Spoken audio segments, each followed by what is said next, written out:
Does that all look like?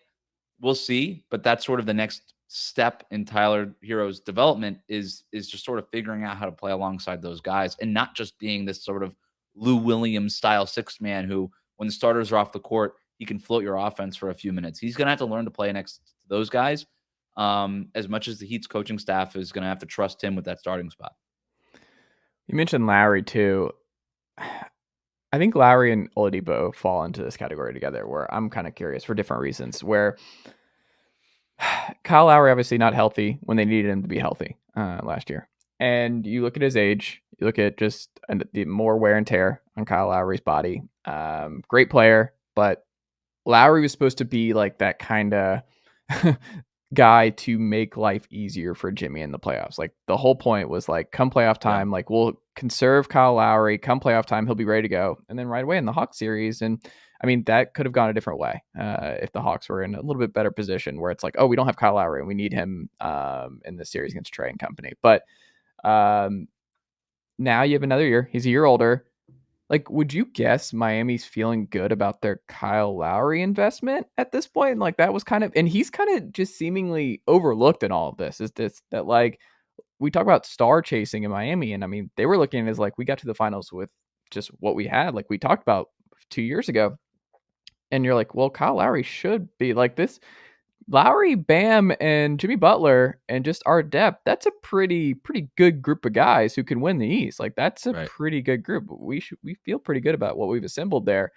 I don't know. Like, is it time to panic on the Kyle Lowry stuff and just that he deserves a lot more kind of, or maybe the front office deserves more criticism for investing in Lowry at this point? And that was just like, now you're kind of stuck for a little bit because Kyle Lowry is not really tradable either.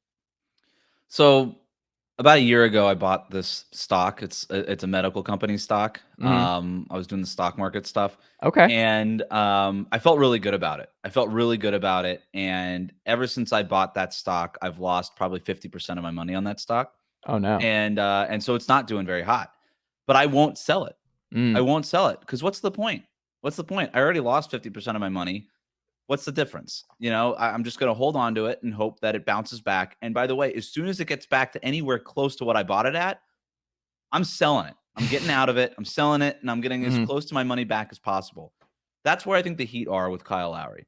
I think the Heat invested in Kyle Lowry, hoping that they were going to get one thing. Immediately, it turned out to not be that thing. You know, Kyle Lowry, that first season in Miami, I don't know how you view that than anything other than a disappointment. It was a disappointment. But can he get a little bit healthier? Pat Riley challenged him at his end of season press conference to get into world-class shape. I think Kyle Lowry heard that message. We've seen the videos and the Instagram pics of him looking ripped and all this stuff. And by the way, just this is a pattern with Kyle Lowry. It's like every other year in Toronto, it was get back in shape. You get in shape and then have an awesome season. And then the next year, it'd kind of get out of shape and then have a bad year. And then it was just sort of this on-off thing with him. And I think that's just sort of his MO. And I think we're going to see that in Miami. But as soon as Kyle Lowry starts to rebuild some of that value, I could see Miami maybe exploring trying to trade him to get something back. Or maybe the way that pops is, hey, we get one more good year out of him. If he's better than he was last year, if he could sort of be the running mate next to Jimmy Butler that we hoped he could be, then maybe all of a sudden this need for a second sort of all-star player goes away because Kyle Lowry is going to be that player. We maximize the championship window. Maybe we get back to the NBA Finals. And then at that point, Kyle Lowry is an expiring contract going into next year that you can more easily flip as opposed to a player with 2 years left on his deal. So I think that's sort of where Miami is they're just hoping for one more good run out of Kyle Lowry, just like I'm hoping for like one more good run out of that stock. And then you just sort of figure it out at its highest point of value.